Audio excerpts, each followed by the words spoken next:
today, given the way global capital is working around the world, here's one example, the language in which I speak is another example, and so many others. Cash, very importantly.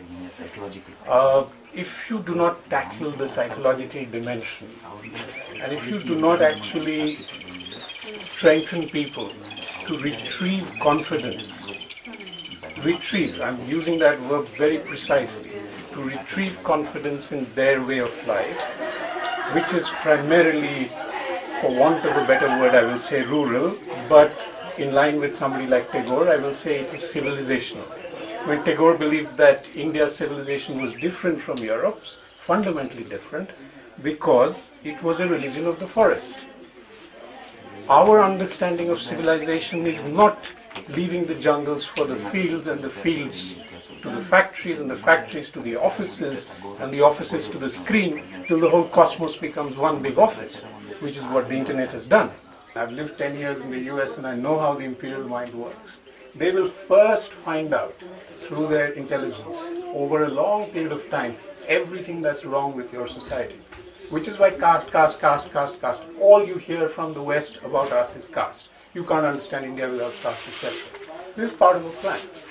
The British, they did not so much object to the injustices and inequalities of caste. What they did not like was that the community that caste goes with, or rather more precisely jati, goes with, that community would not allow the market to grow and for the state to exercise hegemony on society. Right? I'm not a fan of the caste system at all. I'm just saying that the British had their own reasons for objecting to caste, which had to do with the extension of commerce and the extension of the powers of the modern state. Once you've created a consumer, once you've created a citizen, the community can be thrown off the shelf, which is what their vision of India is. India is being defined every day, every week. It's being defined by Anglophone city dwellers. All I'm saying is, in that dialogue, there needs to be a consistently growing input of people who do not have that Anglophone city-dwelling background.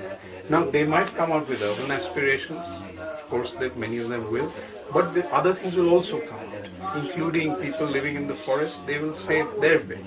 You know, we need to get all that out in public domain in city India.